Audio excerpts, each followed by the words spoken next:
Hey, welcome back to the Public Figures Podcast. Thank you. I'm your host, Rob Jabaz. And with me, as always, is... Special guest. Yeah. Permanent special guest. Just like on Melrose Place, how Heather Locklear was special guest like forever, for like the whole, since like season 2 onward all the way till the end. She was like special guest star, Heather Locklear. I'll have to take your word for that. That was in her. That was in her rider. You know. Okay. Whatever. Fuck. This story sucks. Let's start again. Right. Hi everyone. Welcome to Public Figures Podcast. I'm your host, Rob Jabaz. Oh, I'm special guest Johnny Ryan. And here is permanent special guest Johnny Ryan.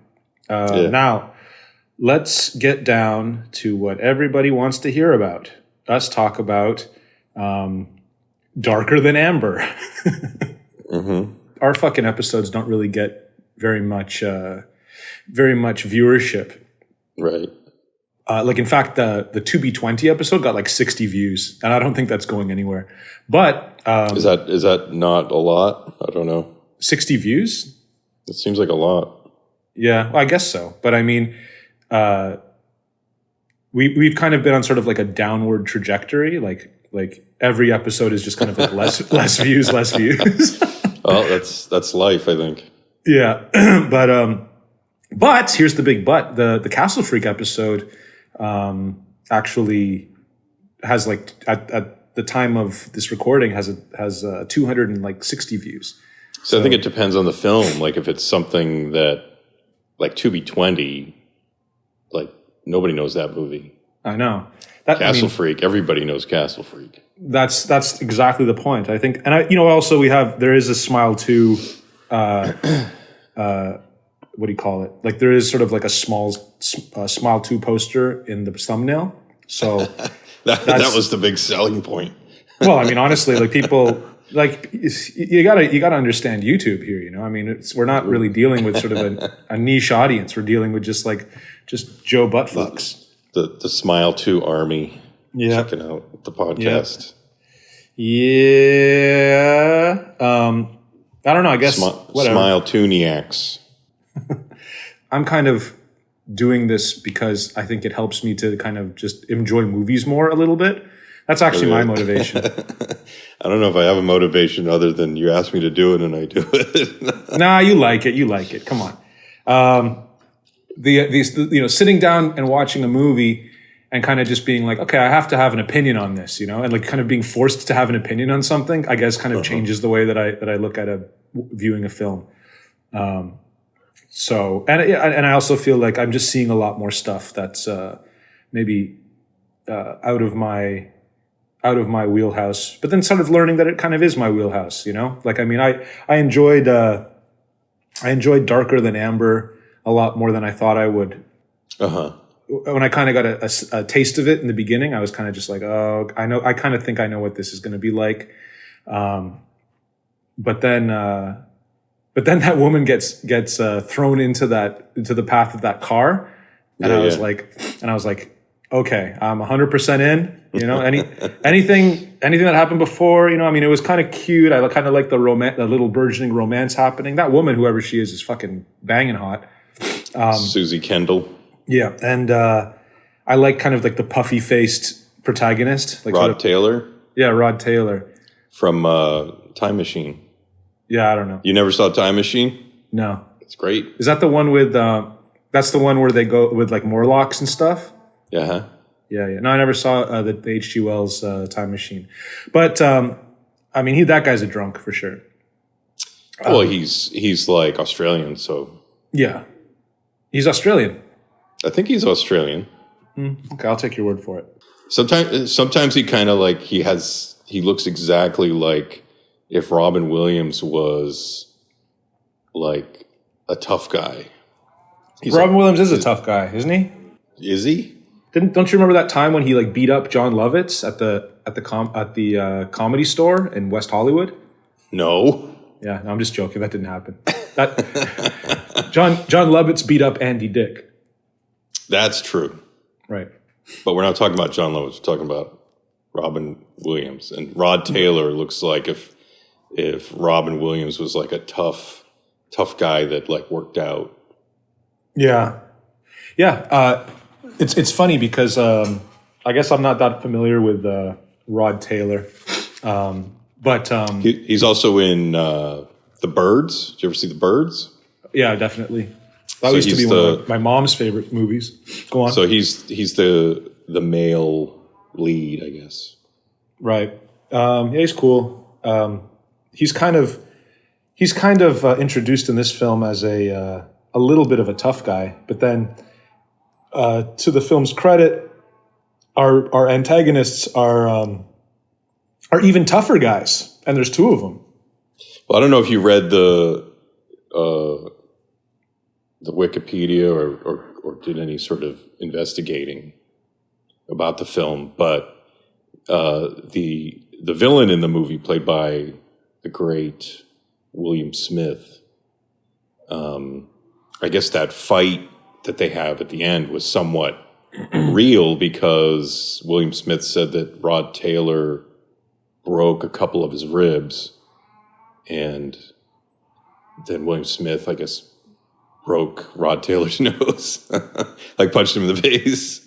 In fact, I did read that. I did go through the Wikipedia, and I tried to suss that out because you mentioned it. And I mean, whatever. You know how it goes, like little Hollywood fucking legends and stuff and things to kind of. The fight it's a good fight. Like when you compare it to, last time we were talking about Firstborn and the pulled kicks. The fight that takes place in the living room. This feels like a real good fight when they're in that, at least like when they're in the ship cabin and they're going at each other. That seems like a very well done fight. Yeah, I'm not arguing with you that it's not a well done fight. I believe it's a very well done fight. In fact, it's very. I read some stuff about how, like, at the time it was actually shocking to people, like, just to see such a ferocious fight going through the the slatted door of the closet and stuff, and just the sheer like weight of the impact of punches and stuff. But at the same time, I mean, I'm looking at the fight and I'm seeing where, like, there's cuts. It's a single camera fucking production. They're moving, they're doing takes and they're moving the camera. I guess all I'm saying is that, it's one thing to say it was a real fight, and then it's another thing to say that, like, we just had a couple guys who were willing to go all the way, and because if you say it was a real fight, it sounds like there was some sort of, like, grudge being held between the two of them, like Bruce Lee and Chuck Norris or something. It didn't seem like, like William Smith just kind of seemed to say that Rod Taylor's just like he's just a tough guy, and I guess he likes to, when he fights, he takes things a little too far. But I didn't get the sense that he was just like, fuck that guy, he's a fucking piece of shit. Yeah. I'll never work with him again. I'll be in my trailer. It was almost like, okay, we're going to, if you're having a scene where you have to fuck somebody, you're like, look, let's fuck. We might as well fuck to make this look like real fucking. So same thing with fighting. If we're going to fight, you might as well let me punch you in the nose. Break your face. That's like... we want to make this look real, right? Yeah. What's his name? Vincent Gallo? Is that the name of that guy? What's that name of that guy? That weird faced guy? He was in Buffalo 66. Vincent Gallo. Vincent Gallo. It's like Vincent Gallo when he was. What film was that? Bad Bunny. Where he told Brown Bunny, where he told Chloe Sevigny to suck his dick. It's like, well, you got to suck my dick now. I'm the director. Right. Anyway, I mean, like, I don't doubt that, like, some injuries happened during that fight. Anyways, listen, to all the listeners out there, this fight is pretty fucking good for a movie made in 1970. In fact, I'd even say it's pretty good for a fight made, at any time. But let's talk a little bit about the plot of this movie, because it is sort of like a mystery. It's sort of a mystery kind of old school thriller where you're kind of like it's sort of like a classic sort of private detective, right? Like amateur private detective story where, like, you know, they just kind of, the guy just kind of falls into this problem, or the lady falls into his life literally, and trying to figure out, like, well, who is this woman? What happened to her? What's going on? And seeing how like where, you know, the mystery's taking him like all over the place, and winds up on, I guess it's like some kind of operation where they have like call girls that they hook up with old guys on boats, on cruises, and they roll the guy for their money. Yep. So it's like that type of an operation. Yeah, and then the muscle guy throws the old man overboard. Well, there's two muscle guys. One is William Smith, and I can't remember the name of the other guy. Yeah, I like the look of the other guy. Yeah, he had a cool like haircut. He had a cool haircut. He had kind of like a cool, ugly face and kind of like a stupid haircut, and then also just this really ripped ass body. But I like that fight too. Like when he was like, when that guy took him out of the woods and made Rod Taylor dig his own grave, and then the dog shows up and then he throws a shovel at his stomach. How many? Like, I mean, I don't know about you, man, but I thought that dog was going to be with us for the rest of the film. I thought that was... Yeah, I thought like they were going to be pals, but the dog was so disgusted that it left. Yeah. The score of this movie is like, makes it feel like the score is like fucking Austin Powers, you know? It's that, it has that sort of, that weird I don't even know how to describe it. Like that kind of weird, whimsical kind of lightheartedness that, and then sort of, Lalo Schifrin, I think. Is that the name of the composer? I think he was also the composer for Dirty Harry. Oh, is that right? Maybe. But like the movie, like with the music, both with the music and just with the look of it, it does feel like you're watching a TV movie. But the only thing that made me realize, oh, this isn't a TV movie, is when you see a pair of tits. So you see a pair of tits in the dress shop for literally no reason. There's just It was sort of like, just kind of like looks over and he's able to like look in the dressing room and see a woman with her shirt off. Yeah. And it's just a random woman, random tits, and and I think there's that element to the movie that kind of just there's certain things about it that feel like, okay, we can pick up the pace here and just kind of get on with it. Yeah, there is definitely like moments where I find myself kind of tuning out of the movie. Like there's a whole, I feel like just something like this, you know, especially with such a simple criminal operation could have been a lot snappier, but like all the conversations that were happening with that blonde, with the second blonde, like the first one is run over by a car, which is, as I mentioned before, a awesome scene. And then when they're on the cruise ship, our main character starts talking with the new call girl. I looked her up. I can't remember her name right now, but the only other thing that I recognized her from is she's one of the ladies of pleasure in Enter the Dragon. Right. And that's it, right? This was directed by the same guy who directed Enter the Dragon, whatever his name is. Yeah. Whatever that guy's name is. Right.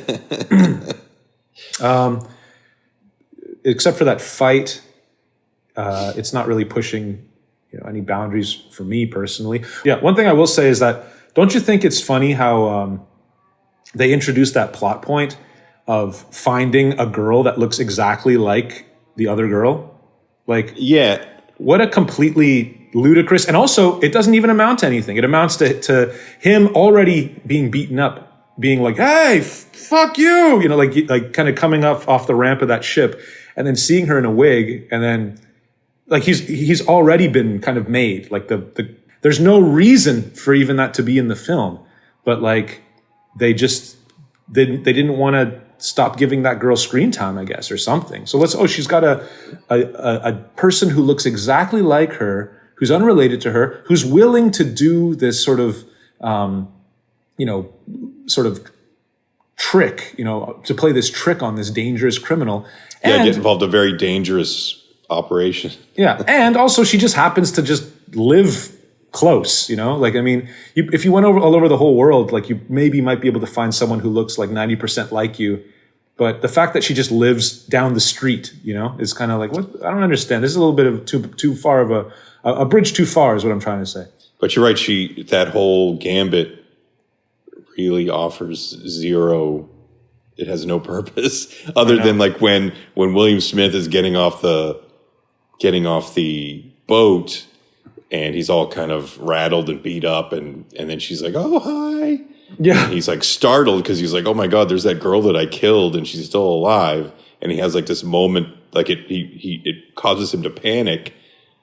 But I don't feel like that, like the reason they brought her on to the team and to dress like this dead girl, it felt like they were going to do something like bigger, like this was part of some bigger operation to fool the guy, and right, and that just never pans out.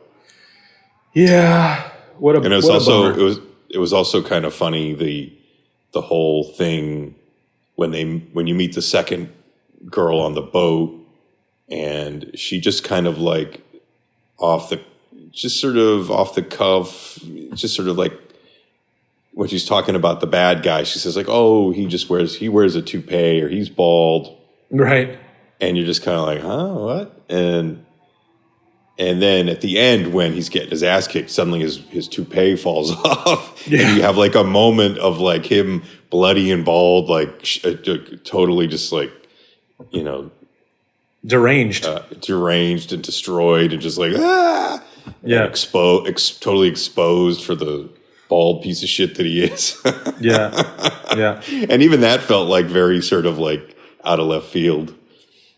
Yeah. I mean, it's a good look though. I mean, like him covered in blood with sort of a bald hair with like tufts of like platinum blonde coming out the sides. I guess because his sort of vanity about his hair being bald, like it doesn't seem to really play out in his character ever. No. So to see the big reveal, it just felt like, oh, he's bald too. Yeah. In addition to being a fucking like dangerous psychopath. Yeah. Yeah. I mean, I don't know. I forgive it just because it is a good look, just because he's got these crazy, like super wide open eyes. He's covered in blood. He's got this bald ass head that we haven't seen before.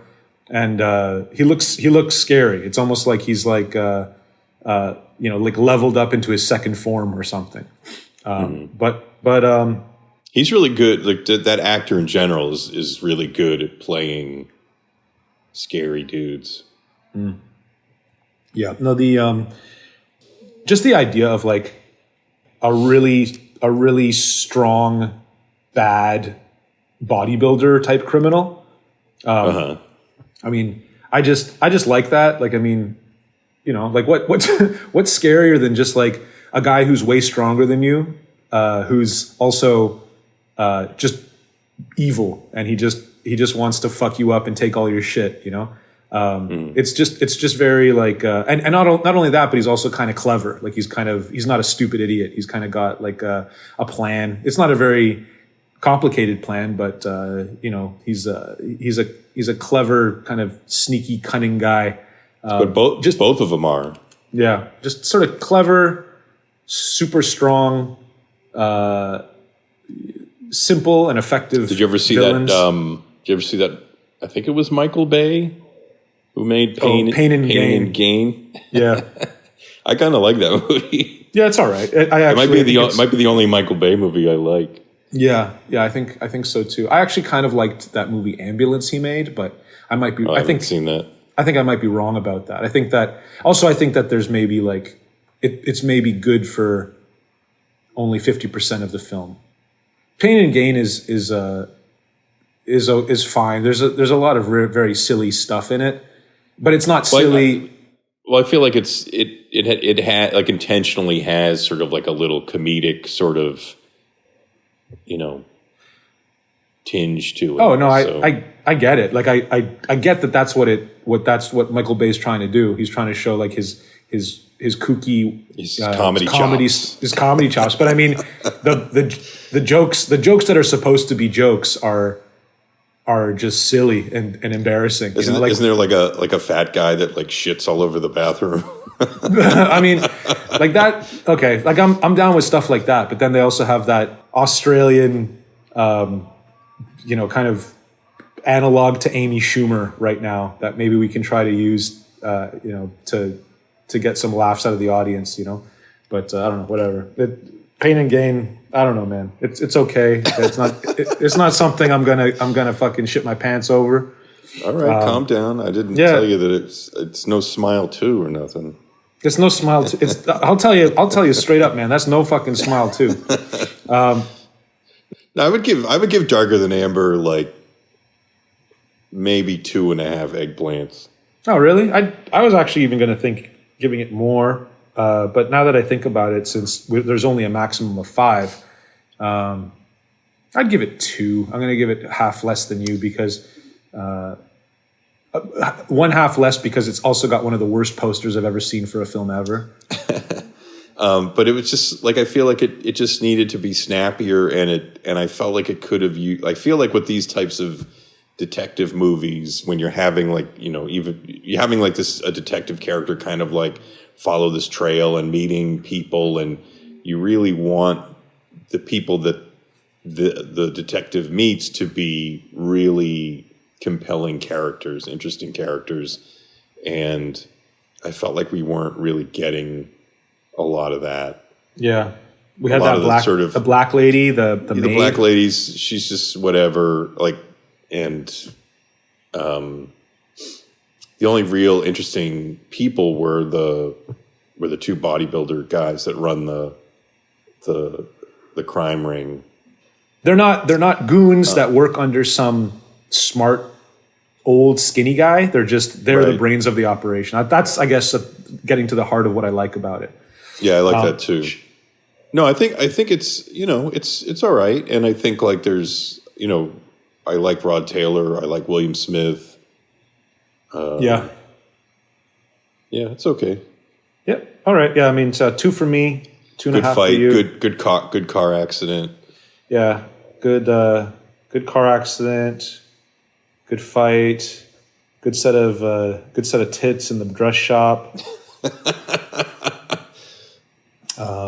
Also, like, what's funny too is that I was just watching a show about that fucking bar in Florida where you go to the bar and then there's like women swimming in the windows.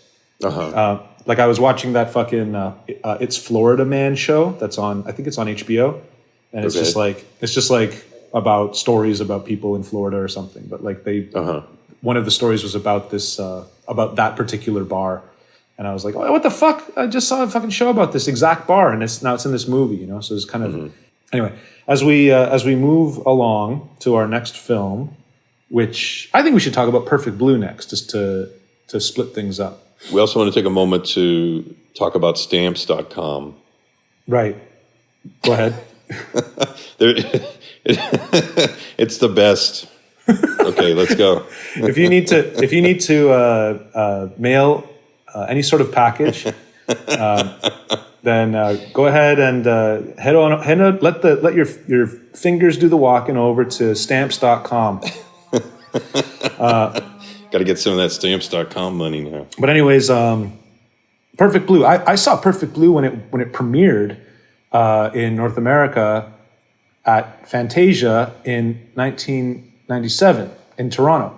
And this movie I just kind of just stumbled in on. I had no idea what it was, and I adore this movie. I think it's a really, really just it's insane how well the story is told, and how kind of animation, like, it's not just a thriller that happens to be animated. Animation is utilized and is the appropriate medium to tell this story, I think. Right. It's like a Selena situation. Right. Exactly. Right. And then there's that scene where like the sort of what's the word? Like idealized version is kind of like skipping along, chasing the main character, and then you see like the reflection in the mirror or in the window, and it's the reality of like this big fat lady like huffing and puffing chasing after her. And it's like that's kind of what I mean in terms of, I mean, if you did that with live action, I don't think it would read as well. It would, the suspension of disbelief is a little more fragile when you're dealing with photography rather than animation. And I think that also just like the music element and the kind of horror is better suited for like something time-based rather than like a manga. Like I think that this works better. This wouldn't work as well as a comic as it would as a animation. So I appreciate that, how it feels like it really takes advantage of the animation medium. That's my kind of, in a nutshell, praising of Perfect Blue.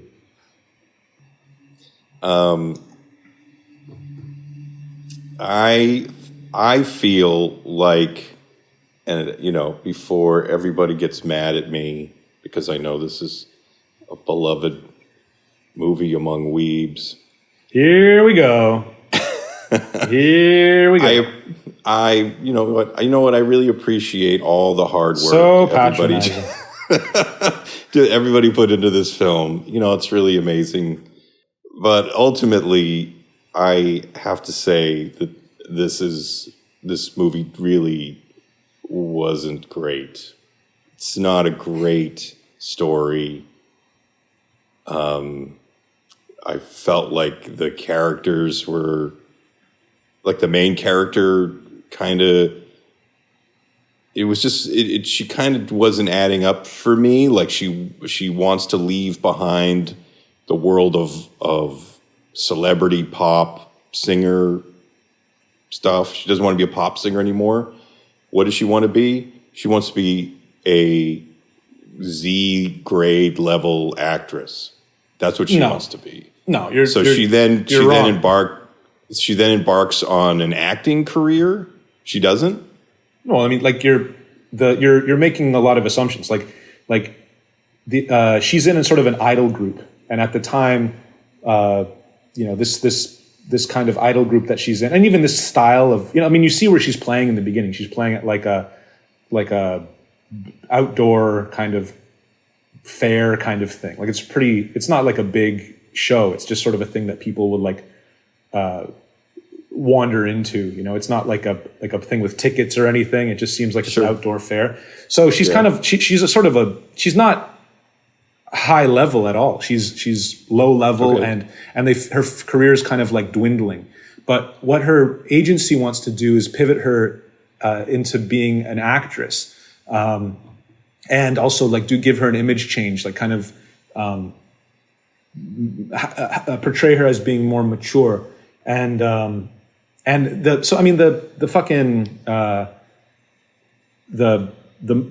objective is not to have her be a Z grade actress. The objective is to like break her into the acting world and have her appear on like a show with some established actors, and hopefully have her kind of climb the ladder. But when they make the decision of her taking on this character, it's kind of like, okay, she's just going to show up in this show for a minute, and then the next time that they talk to her, it's like, oh, we got you some lines. And, oh, we liked her, and the ratings were good, so we're going to give her some lines. And then what the writers decide they're going to do is they're going to have her be in a rape scene, and it's this crossroads where she has to decide whether or not she wants to, because this could be her. It's kind of like, what it's like? It's like Elizabeth Berkley with the showgirls, right? Where she kind of thought to herself, I'm gonna, if I do this could, I can show everyone that I'm like a serious actress, but then this ended up destroying her career, But then there also have been, someone like more recently, like Sydney Sweeney in Euphoria, a girl was in kind of like a lot of like, what do you call it? Like sort of teen shows. And then she's in Euphoria and she has to do like, fully nude, like sex scenes. And that this was her key to the top, then all of a sudden she's like starring in films and she's getting all kinds of like lead roles and stuff. So, I mean, it's not like she's starting at the top as like a pop star and then going to be like a Z grade celebrity. It's like she's sort of in this dwindling kind of band that isn't quite working, and she has a shot like television and film is just thought of as being like a better. Well, let me ask you this. Sure. What would you say? Like, I know what you're saying, because I remember this too. Is that like the management company is trying to get her into these films, right? She's leaving behind the singing group, but it's like, well, what does she want? What is she looking for? What does she want to do?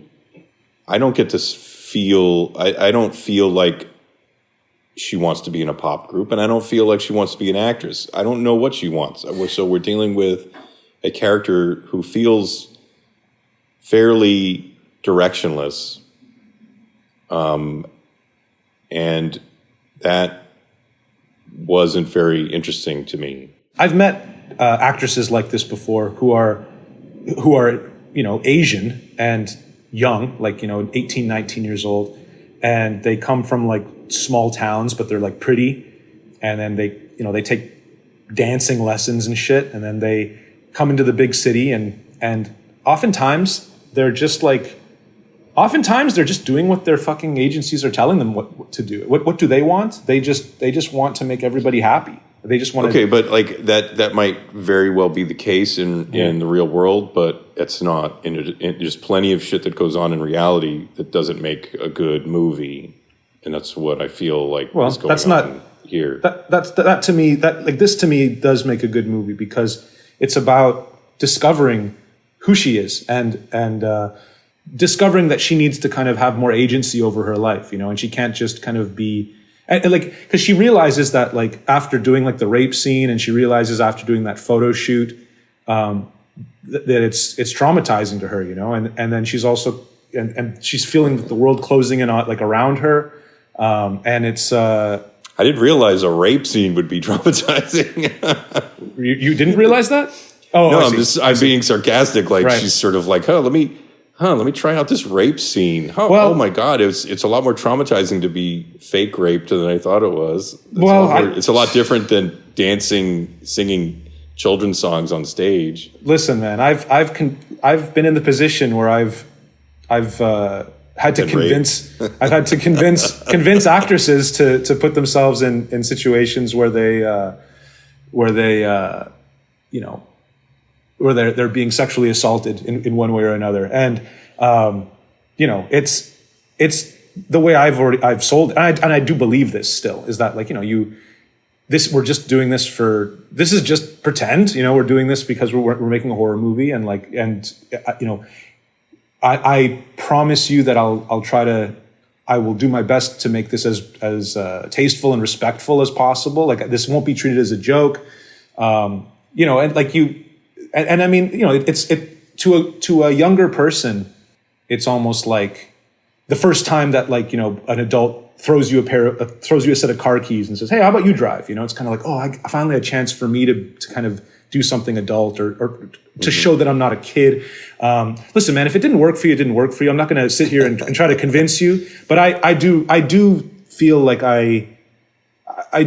this, like there is sort of like a character thing that like this sort of simple, small, like rural Japan, like small town girl who just wants to kind of bow and smile and just be a Japanese girl. you say like this, you see her develop into like becoming more, like having more agency. And I don't even know if I feel that happens. Like there's no moment at the end where she either says or displays like, I'm taking over my life. I want to be a fireman. Or like she doesn't, like there's no point where you feel like she's now in control. No, I disagree. I mean, that's what the whole movie, like this whole sort of like phantom her, you know, like this is, like I'm the real you, and you're just kind of like I'm the one that everyone loves, and you're just kind of like the shitty one that gets raped in movies and gets her pussy taken pictures of in dirty magazines, you know? Right, and but you're saying these things, but there's no moment in the movie where that happens. It absolutely happens. Which one movie did you watch, the edited version again?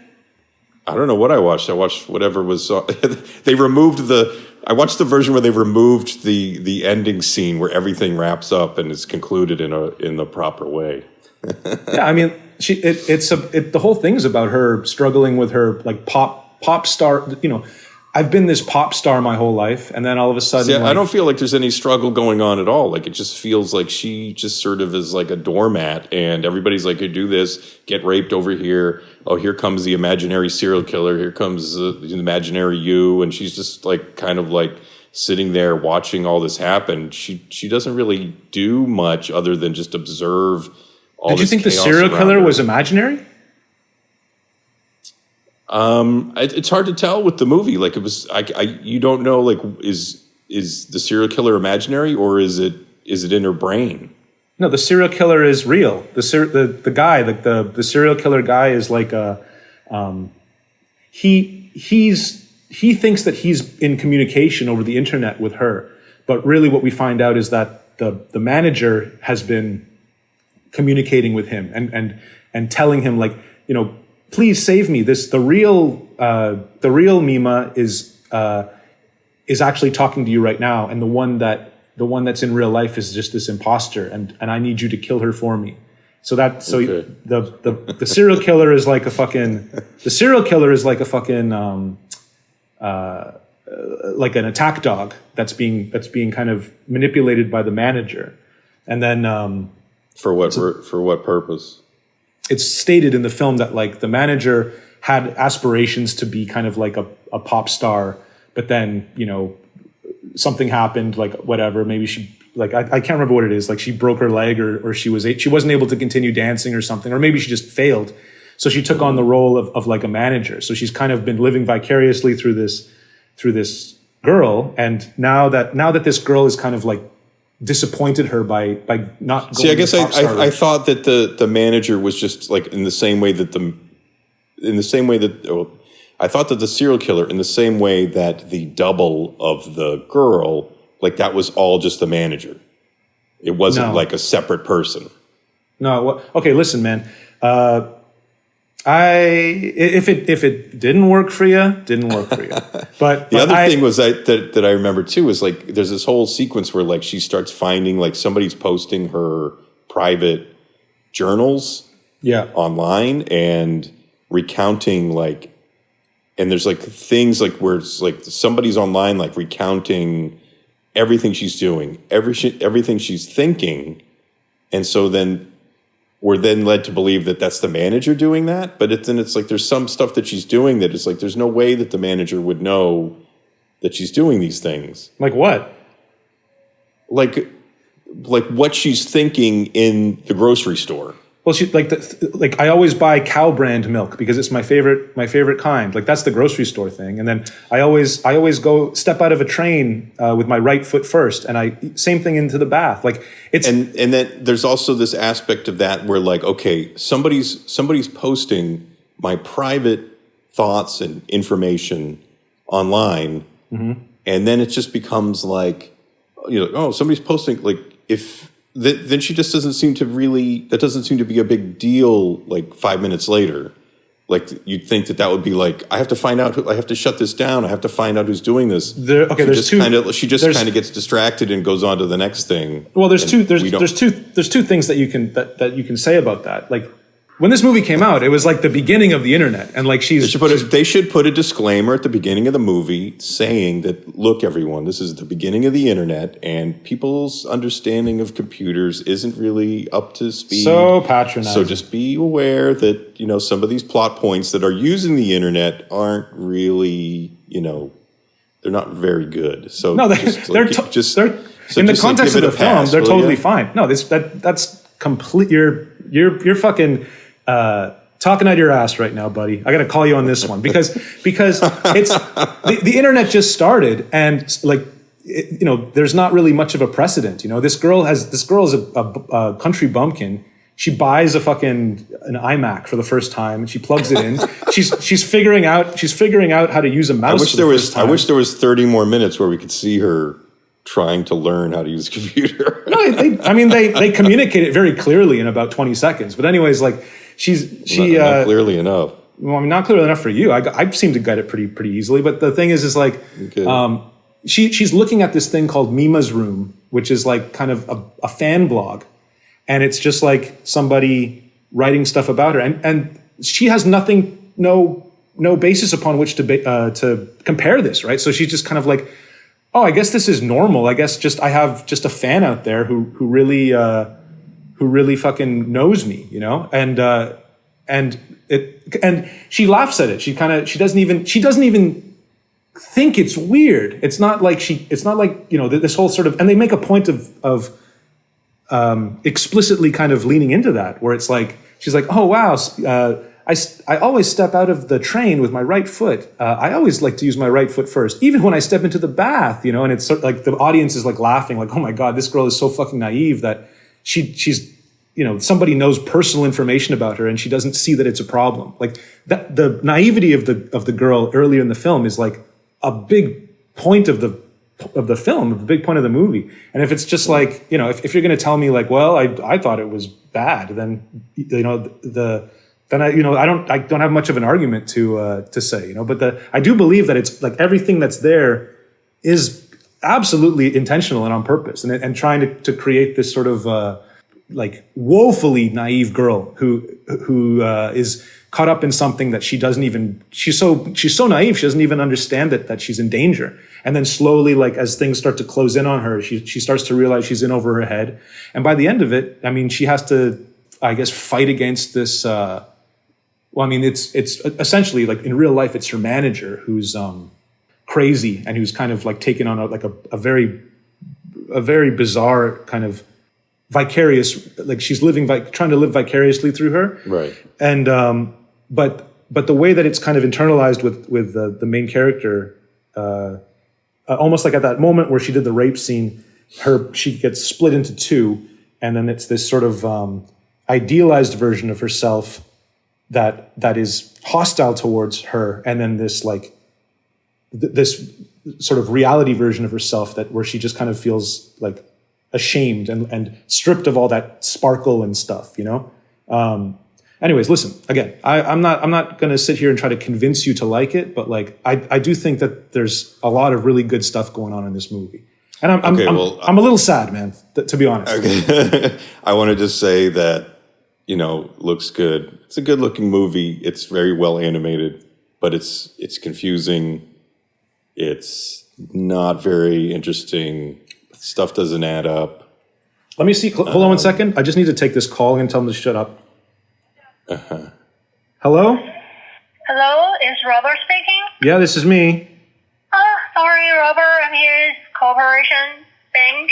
Yeah, listen, I can't talk right now. I'm actually I'm on another call. If you call me back, Okay. Yeah. In how many minutes later? 45分钟. Okay, I will be after 45 minutes and call you back. 好. Okay, thank you. Okay, 谢谢, bye-bye. Bye-bye. All right. Who was that? This fucking annoying lady. I tried to close an account at the bank. They should make an anime about that. I don't think so. There needs to be a part where Perfect Blue 2. Yeah. Let's. So yeah, one eggplant. Whoa, God, that's just insane. This is a 4 eggplant for me. I mean, for someone for somebody who understood the movie, who didn't fall asleep, it's getting a 4. For the other guy, for fucking old grouchy Johnny over there, who doesn't want to open his heart. If you're having a hard time sleeping, pop in Perfect Blue. It'll knock you right out. Oh boy, what a shame! What a crying shame. If you ever wondered what Xanax would look like in anime style, XANIME. XANIME. That's what this is. XANIME. You know, I mean, you're definitely in the minority. I know I'm in the minority, and you know what? I got to tell you, I had fucking high hopes. You know, I felt I felt like I was missing something. I felt like I was out of the loop. You did. And I don't know what to tell you, man. I know this is a beloved classic of anime. Yeah. And everybody fucking loves it. People even hate anime like this. And I just couldn't get into it. Fair enough, man. My thing. Fair enough. Ah, there we go. That makes a lot more sense. It's not your thing. It's not my thing. I'm not like a big anime head. There's anime I like if it's good, if I like the story, whatever. This one I just couldn't get into. Anyways, 4 for me, 1 from Johnny. Let's move on to our next film, The New Kids, starring Dennis Quaid. Wait, what's his name again? Dennis Quaid. What's the guy's name again? The bad guy? Timothy Hutton? No. James Spader. James Spader, thanks. James Spader and Lori Loughlin. Laughlin? Is that what her name is? I guess it's like a GH. Like GH kind of like laugh. Lori Loughlin. The New Kids. Was this your first time watching The New Kids? No. I'd seen it before. Yeah. That's cool. Yeah. Pretty cool. Sean S. Cunningham directed this movie. Do you want to tell everybody what this movie's about? It's about Tom Atkins, and he's got 2 kids. And on the way home from getting some presidential award commendation, he and his wife die in a horrible car accident. So Tom Atkins, for anybody who's a big Tom Atkins fan, he's only in the movie for like a minute. And then, so the 2 kids, Lori Loughlin and the other guy, her brother, they are shipped off to go live with an uncle in Florida who has a Santa Claus amusement park. Isn't it Arkansas? I thought it was Florida. I don't know. I remember them saying Arkansas, but I might be fucked up. Yeah, I think they're in Florida. Okay. You're right. It's Florida. Go on. See, now who fell asleep? Me. I did. So new kids on the block. They're going to a new school and trying to, start a new life here in Florida, and that's where they meet the evil James Spader and his gang of bullies. What's his name? Is it like Velcro? Sutra? Is it like Zutra? Huh? His name, the name of James Spader. He's got like a funny I thought his name was Duke. No, it's Dutra. I feel like they were calling him like Duke for short. Eddie Dutra. Right. All the other kids, like all the fucking other Florida fucking shitheads that bully Lori Loughlin and her brother, are all kind of just like stupid fucking cruel retards that will burn ants with a magnifying glass and laugh and shit. Like they're just kind of dummies. But they're into like dog fighting. Sure, but they're just kind of like cruel 9-year-olds. Whereas Eddie Dutra, the character played by James Spader, is evil. Like he's actually like a sociopath, and he's kind of like that kind of is what grants him the leader of the pack kind of status. Might be arguably his greatest performance. James Spader? Yeah. Yeah. Like it's sort of like because he's the villain in Pretty in Pink, right? Yeah. But it's sort of like that. It's like that, like arrogant asshole type, high school type, but like, 1,000 times more evil, more sadistic, more psychotic. Yeah. Yeah. He's just great. Like I feel like he really, he is the movie. Yeah. Yeah. That it's, what's funny is that they make a bet, early on in the film, like him and like, I think the other guy's name is Gideon. So you got Dutra and you got Gideon, and they're like Duke and Gid. Yeah. So anyway, so the fucking they make a bet to see who can fuck Lori Loughlin first, and Eddie Dutra's got he's got the right cadence and the right kind of like way of speaking to pick this girl up. All he has to do is just like fake being nice for literally 5 minutes, and he could probably fucking do it. Right. But he's just kind of like, he's like, there's a dance, you're coming with me. Like, and it's just, she's like, what? It's like all you have to do is just be like, hey, you look pretty. Just like lie to her. Just be like, hey, you look really pretty, and blah, blah, whatever. Just be nice to her, tell her lies, and then after fuck her and have a video camera set up or whatever, and that like he should be better at manipulation than that. It's almost a missed opportunity. Like, wouldn't it be crazy if like that's what happened, if he ended up like actually fucking the sister and then spreading like a bunch of like naked Polaroids of her fucking pussy or something around the school, or doing something like that, if that's how the movie started.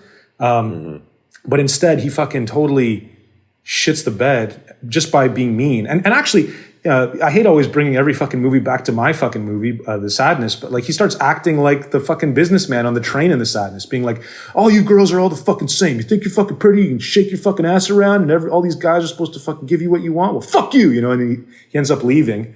And then that's it. He's basically just marked this girl for nothing but like contempt and abuse, and not only her, but in her entire family and all their property.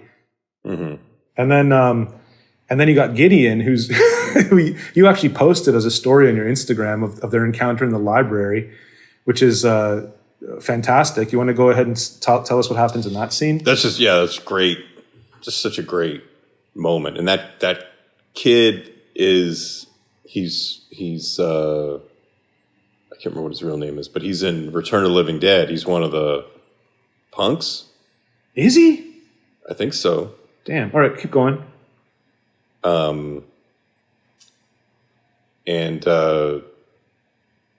Just a great scene where he's bothering Lori Loughlin at the library, and he's doing the same thing where he's aggressively asking her to a dance in a very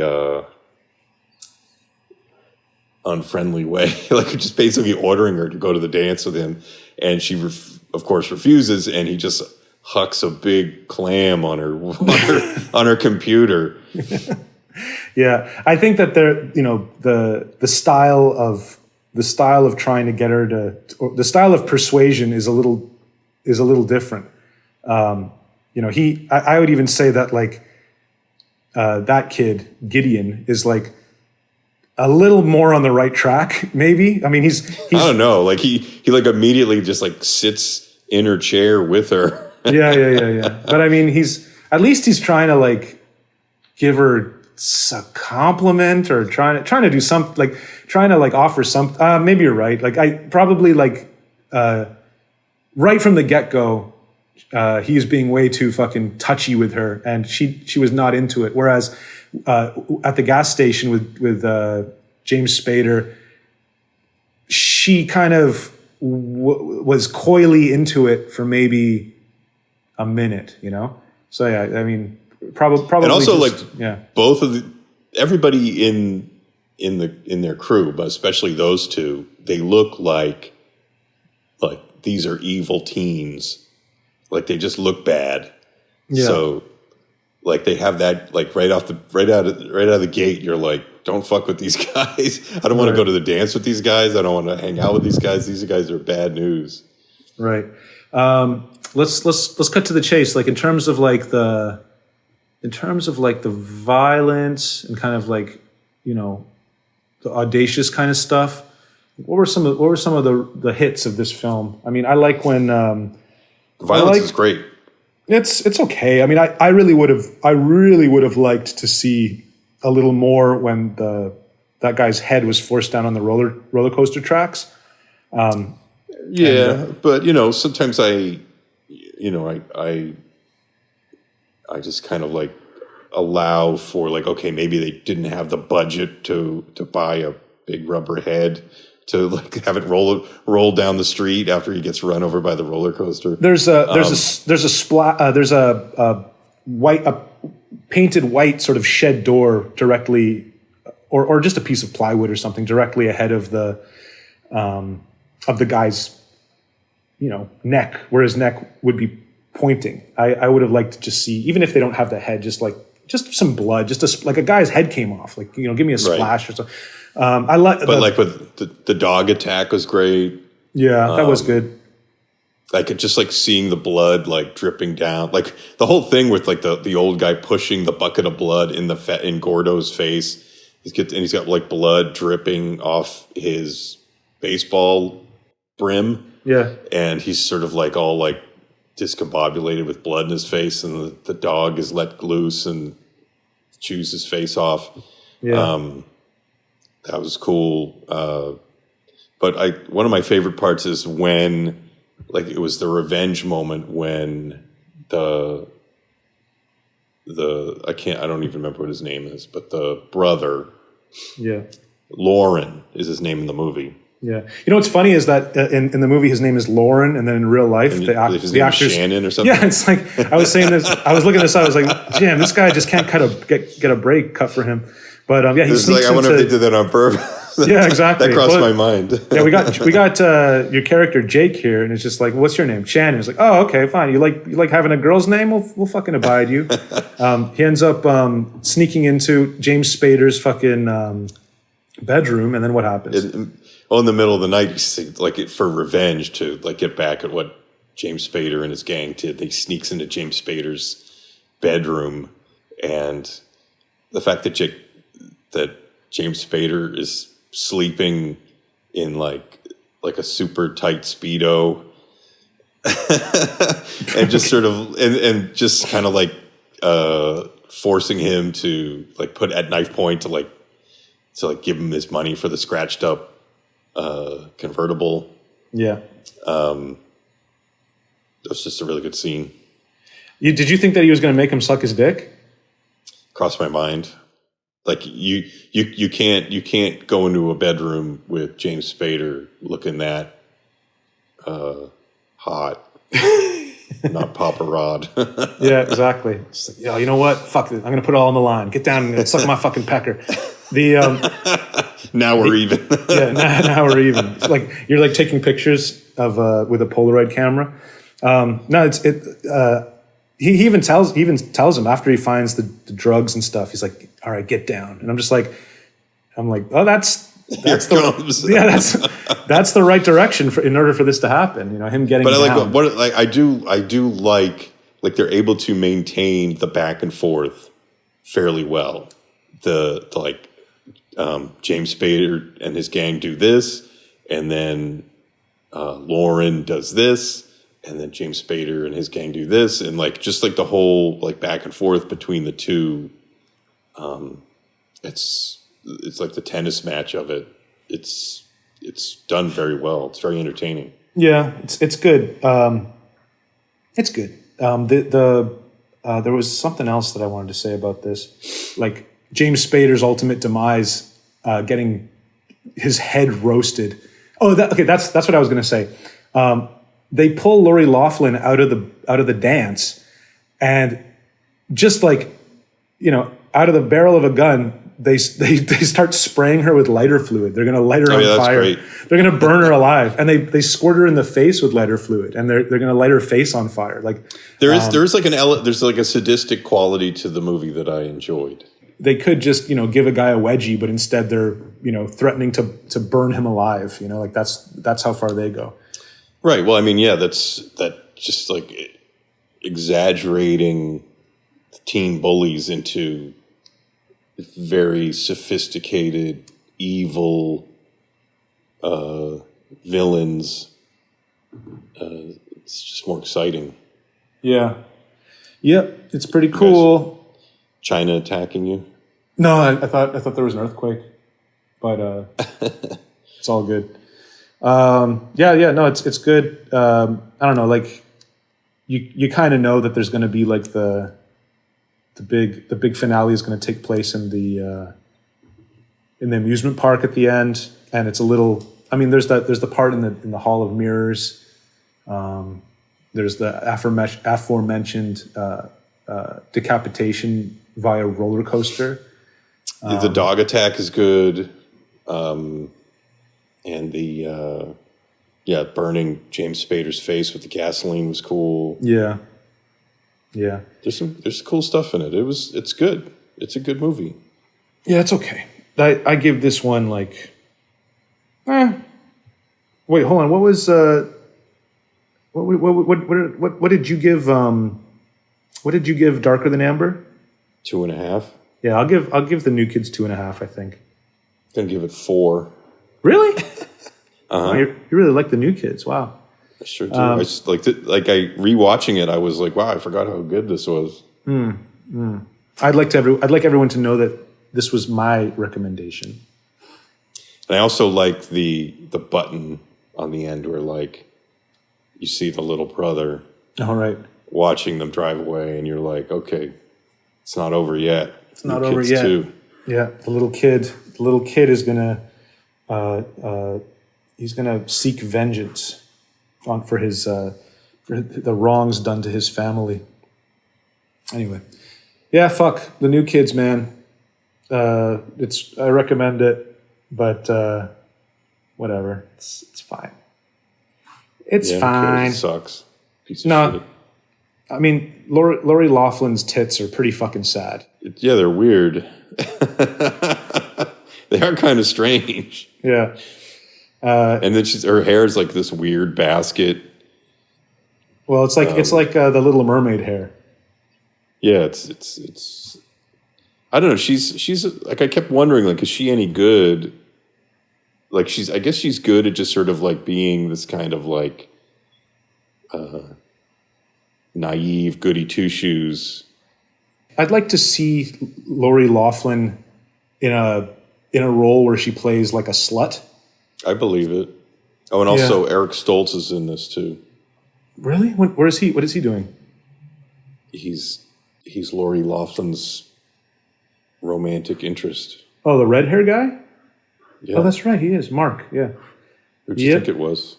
I just thought it was just some guy that I'd never seen before. He gets called a fag.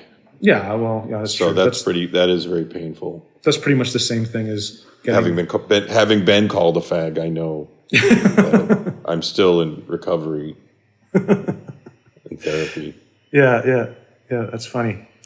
Getting called a fag, man. That's the most painful. That was the most painful and sadistic thing in the whole movie. Right. Well, I mean, it's just part of life, man. Getting called a fag. Everyone gets called a fag.